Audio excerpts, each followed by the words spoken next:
are. Yep. Well, welcome back to Music Talk. I'm Dave. I'm Mike. And this week we're going to check out a CD that came out in 2021. This was done by request from a friend of mine down in Texas. Told me to check this band out. So I went and found their latest CD, and it is Robert John and the Wreck. And it's called Shine a Light on Me, Brother. Mm-hmm. Right off the bat, I hate the cover. I'm just going to tell it like it is. I hate the cover. I hate the back of the cover. I hate the color of the cover. It's orange on white, which is very difficult for an old man to read. Pretty much all done by the band, produced. Everything's pretty much done by the band. Yeah. So it's kind of an independent thing, So they probably didn't have so much money to spend on it. CD looks like this. Same as the cover. There you go. But take a good profile picture, and there you go. I have a hard time with that. I do. I say this all the time on CDs. Seriously, that's the best picture you could figure out to put on here. Why not a band shot or something? I don't know. Anyway, he talks about the Northwest. Why don't you just go take a picture of Mount Rainier and put it on front of it? With them standing in front of it would have been even better, right? And then the back cover, you got to turn it upside down to look at the other two dudes. All right. It's like, whatever. But with that being said, I actually like the CD. It's a pretty good CD. Artwork needs help, but I did like the CD. Mm-hmm. When I was listening to it, well, I guess we can go down. We'll go ahead and go through it. Then I'll talk about the stuff. I do the good and bad at the end. Mm-hmm. And, but anyway, so the first song, Shine a Light on Me, Brother. It has that horn section in there, which I really dug, with the bump, bump, bump, bump, and all that. And, I like the song. I think it's a happy song, right? Mm-hmm. I didn't hate the song. But I don't know. It was just something about it that was a little bit, well, to me, on the cheesy side. To me, what I looking at the picture and then hearing that as the first song, and I've got to say that, my information that I got as far as listening to the CD, it had two versions of Shine a Light on Me. Mm-hmm. I didn't hear any difference between both of them. They both sound the same. But track 1 and track 2 were Shine a Light on Me. But anyway, all that aside, looking at the person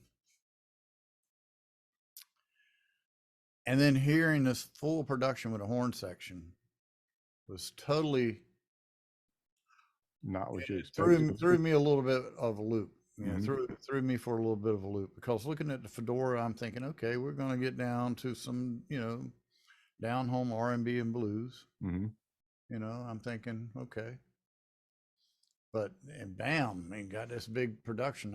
Almost expected Tom Jones to step out and start singing. But here I go dating myself. But yeah, I get it. It totally wasn't what I expected either, because I'm looking at the CD and I'm thinking either blues or country rock type stuff or something. Right. And it pops us out, on the, kind of reminds me a little bit of Nathaniel, Radcliffe and some of the modern stuff. So, yep. It was all right song. I didn't hate it, but it was good. I like the horns. I really like the horn section. Yeah, oh yeah, I love a horn section. Yeah.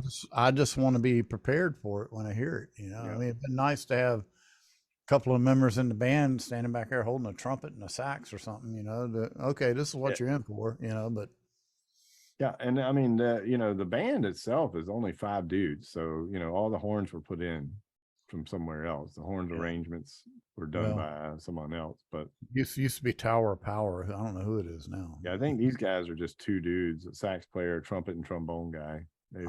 Trumpet and trombone, same dude. But anyway, so number 2 is Every Day, which to me, especially the end of it, sounded just like Dave Matthews. It's a good vintage sound. I like the sound. Yeah, but I mean, there's a Dave Matthews song called Every Day, and it almost sounds just like this at the end of it. Okay. Even Well, with the backup vocalist and all that, it was like you didn't yeah. have Carter Buford on drums, but other than that, it kind of sounded like a watered down Dave Matthews song. So Yeah.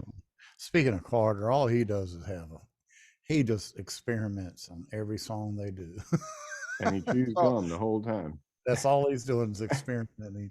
It ain't nothing set in stone with him. No, he don't play it the same twice. I remember meeting him. He's a cool dude. He's Yeah. really a cool dude. But yeah. Anyway, okay, back to the subject at hand. Yeah, I mean, to me it was a good vintage sound. Just remind me of 60s, 70s average R&B. Yeah. You know, I honestly I can't tell you anything about the drum sound because it was just there. Yeah. It didn't stick out. It wasn't in the way, which is good. Mm-hmm. Good mix. Engineer had it down. But there was nothing telling Right. about a signature sound or anything. It was just Yeah. And the next song, number 3, Ain't No Young Love Song, kind of starts out with that fast tempoed, like a happy, breezy feel. yeah. Is that what you got? That's what I got. I put familiar on it, but I couldn't really put anything else with it. It was just Right. like songs I've heard before. I just couldn't put anything on it. And it was a decent song, but it had to, started with that quick drum beat there at the beginning. But I Mhm. get what you're saying about the drums. He was a solid drummer, Yeah. but it was just, it was just there. Like you're Well, saying. what it reminded me of was okay, they used him, Mm-hmm. and maybe he wasn't smacking those drums the way they were used to the studio drummers. So what they did was is they dug into their Pro Tools and they dug out a sound sample and Yeah. they laid it in there on top of all his strikes, and Yeah. that's what you got. Yeah. I mean, okay, so be it. But to me, it was pretty Right. sterile sounding as far as drum sounds. Well, the next song, number 4, was probably one of my favorites on the record. It's called Yeah. Chicago. Yeah. I love the groove. Kind of had that My Girl intro, sort of, Yep. with the bass line, but it reminded me a lot of a Smokey Robinson song. Yeah. It's a good R&B groove. Yeah. Yeah. Good And the horn sax section. solo. I like the horn section. Yeah. I mean, to me, that's what set this song off. Yeah. And it was laid back. It was a little different tempo than the other 3 because the other 3 kind of had the same kind of groove going. Mm-hmm. And this one was a little, I liked it because it was a change. And then you had the sax solo with that dirty sax, kind of reminded me of like Huey Lewis's songs, with Yep. that dirty Oh, sax. yeah. Yep. Yep. So I really like that one. Chicago, that's my favorite song on the record. Yeah. And then we get to number 5, Hurricane. So it starts with the acoustic, kind of reminded me a little bit of a Chris Stapleton song, sort of. Kinda. Yeah. I Had that liked feel. those. It was a nice slow ballad. Yeah, I did like it. Had a good story. Yeah, great story. Yeah. And the slide guitar work was great. Now, I don't know if Yeah. he was playing a lap steel, but I think he was just playing a slide. I think he was playing slide. Yeah. Probably it had a resin. He might have had a resonator, but Very possible. It was Oh. really good, though. yeah. So then we get to number 6. Desert Sun. I have no Desert Sun. comments about that. Well, this one I thought it sounded kind of like a slowed down version of an Allman Brothers song. Yeah. It had a great organ, like B3 in there or something, Yeah. Yeah. but the piano was so overbearing in it, it got obnoxious to me. But I wish they would have stuck that organ sound more out front because, man, that dirty organ sounded really good. It just kept getting lost. Yeah. The Allman Brothers are real good about their keyboard parts. I mean, a lot of Yeah. times they didn't stick out front, Mm-hmm. but they're there. And if they weren't there, you'd miss them. Yeah. And, Right. What is it? Oh hell, I can't think of the name of the one song. It starts off da da da da da da da. Allman Brothers da da da That's, da. wasting no more time. Yeah, ain't wasting time no more. or Wasting something time like no that. more. Yeah. Yeah, great song, but if you don't listen close, you miss that B3 growl in the background, and that Exactly. B3 is just real subtle and laying in that background, Yeah, and it's filling up that void. I know. I love a B3, man. Oh my God, man. So then we get to number 7. It's called Moving. And this one reminded me of Jackson Brown's Got to Be Somebody's Baby.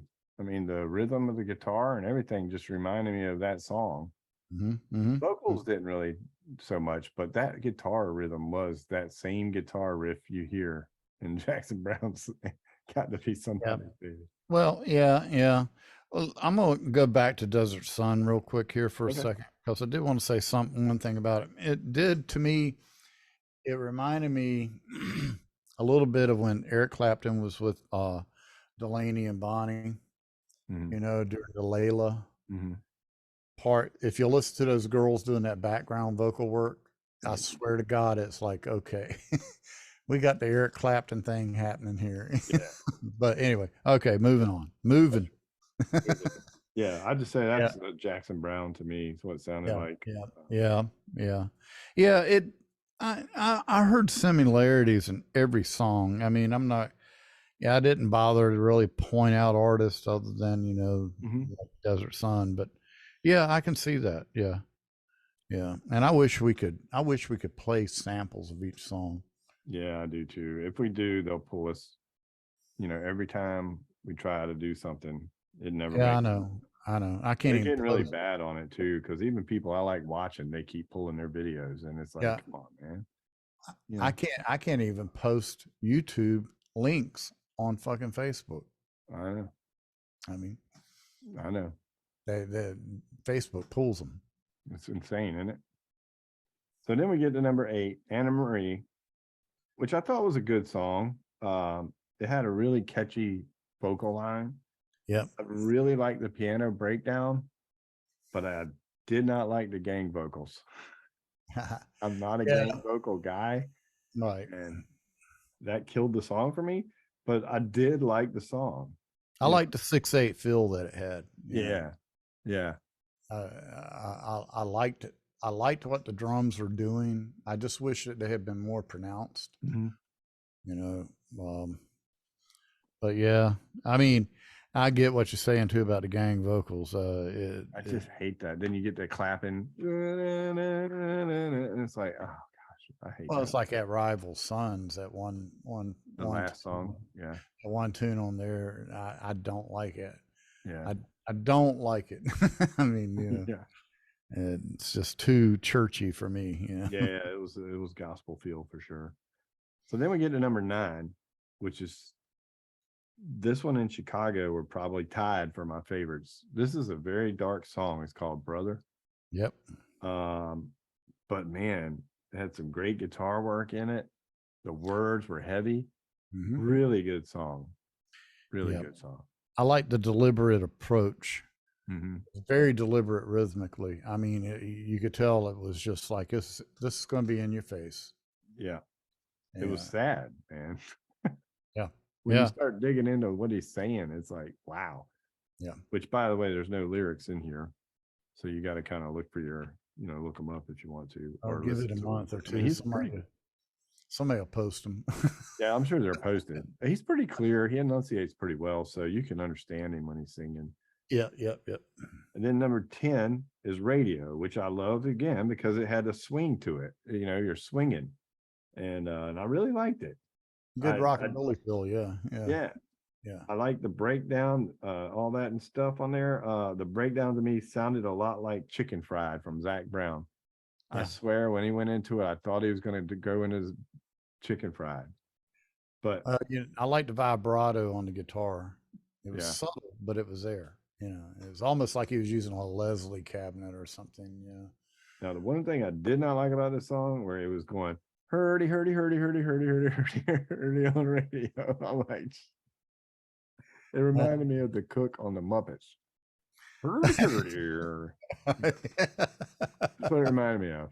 But I thought it was a great way to end the record. Yeah. It was upbeat and it was really cool.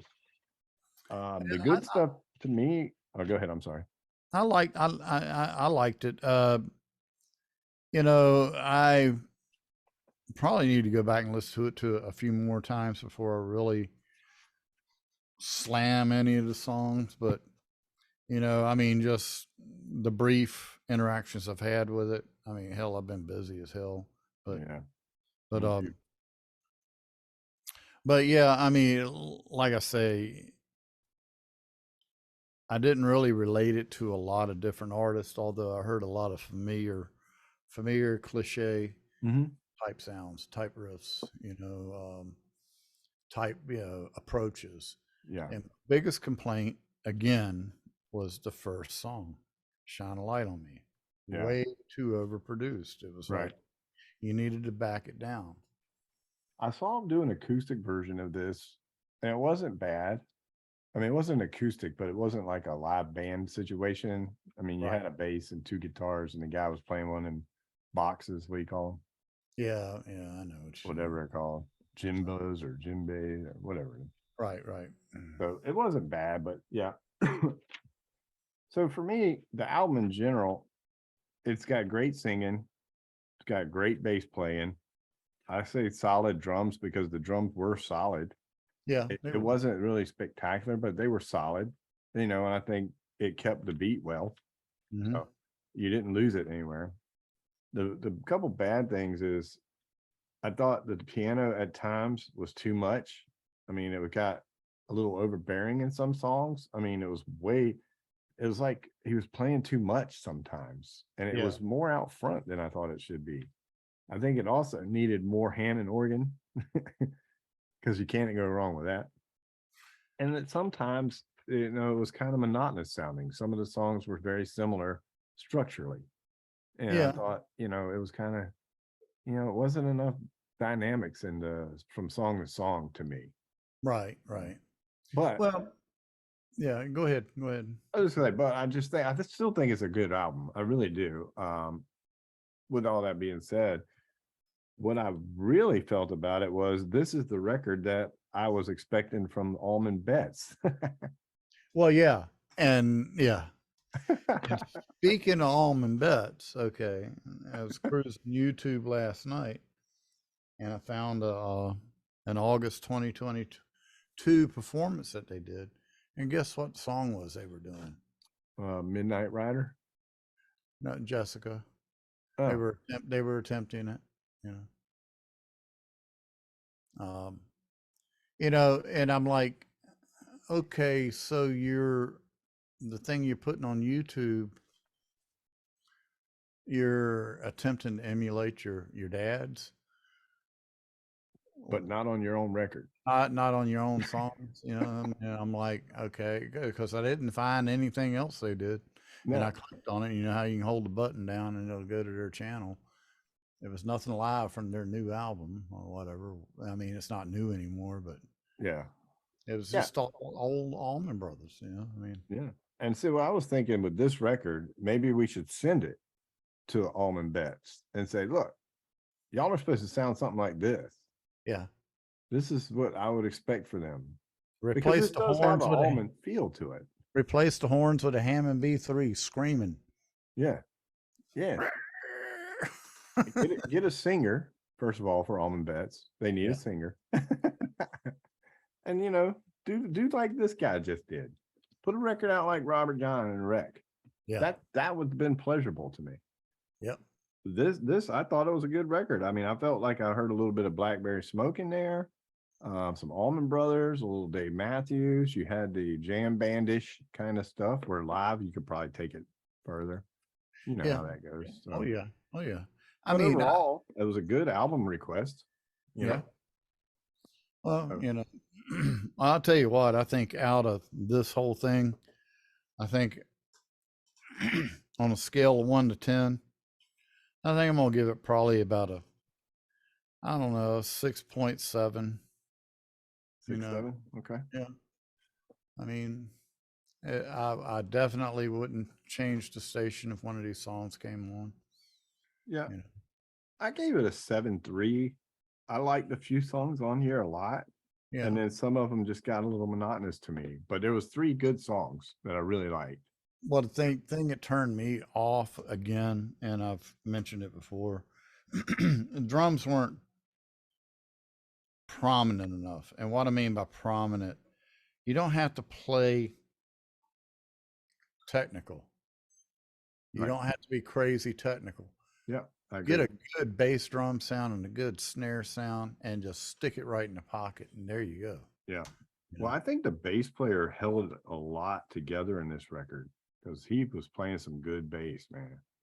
Um, really clear sounding. It was a really nice sounding bass. Yeah, So yeah, I was happy to hear that too. yeah. But I mean, overall, it's not a bad record. I mean, I recommend it. I'll probably, I've heard that the earlier stuff's even better than this. So maybe I'll go check out some of the earlier stuff. Did they credit a studio or anything on there? Well, they got it was recorded at Sonic Groove Studios in Burbank. But you also had some of the vocals recorded at Robert John Music, which is probably his house. Robert John's house. Yeah. The it all depends. I mean, they've got quite a few places on here, kind of like every other record that's come out in the last year or two, Right, right, you know. right. But you know, just like the B3 recorded at Zion Studios, where they just recorded that in one studio. So it's probably the keyboard player's house, right? Yeah. So anyway, Yeah, but Sonic Groove Studios is where it seems like most of it, Burbank, California. So I got a feeling it was mostly a home project. yeah, I don't think they have a big funding, man, because I mean, I think they're doing a lot of this on their own, to tell you the truth. Yeah. Because there's not like I mean, it's under Continental Records or something. I don't know. It's not like a big name. So I don't know that these guys are all that popular yet. To tell you the Well, truth. I know too, in dealing with the blues scene up here in the Portland, Oregon area, that a lot of these guys they go for those those blues playoffs every year, Mhm. hoping they'll win because they're going to land a trip to Memphis and Right. get to record and all this stuff, And The Natural I'm, Blues yeah, contest. yeah, I'm thinking that this is basically Could be one of them. what's happening with these guys. Could be. I mean, they've got like 6 records out. Yeah, So I think they're a great band. A little funding could help them. If they could get a record label to really sign off on them, they could probably take this pretty long ways. You get somebody in there. But I mean, overall, I thought it was okay. It wasn't a bad record. It's no, it's better than not. some that we've heard lately. With a It's lot of not. money. Yeah, I'm not going to bitch about it because believe me, there's a bunch of junk out there right now. Exactly. There's a bunch of, I mean, you want to listen to top 40, well then be Yeah. my guest because you get what you pay for. But I also saw a thing too, though. They were talking about this younger generation and they were doing interviews with them and they'd rather play video games and listen to music. Yeah. That's a shame. Yep. It is. It's like, and I attribute that downfall a lot to the fact of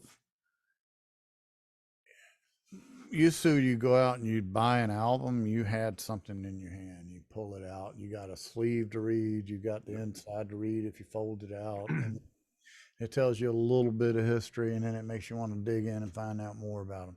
Right. Now everything's right out front and in your face, and just like, oh, okay, well, big deal, move on. I mean, nothing makes you work for it anymore. No. And they're listening to MP3s, so everything's squished. So you're not getting the full spectrum of sound, and so they don't care. That's why they run around with these Bluetooth speakers they carry around, thinking, "Oh, this will give me a good sound." Sounds like a transistor radio. Exactly. Yep. Yeah. A little bit better than your phone, but I think you'll hear this guy come up in some festivals. This is festival kind of stuff. This is what you want to hear when you go to like an outdoor all day long festival with 10 bands. You want something like this. So anyway, I think it was all right. Go check it out. Robert John and the Wreck, shine a light on me, brother. Dig into him. I think he's probably, I don't know what you say about him, but I think he's good. I think it's a good CD. So I do too. I wish he would have exploited a little bit more of the slide guitar approach and stuff. Yeah. And done away with the production.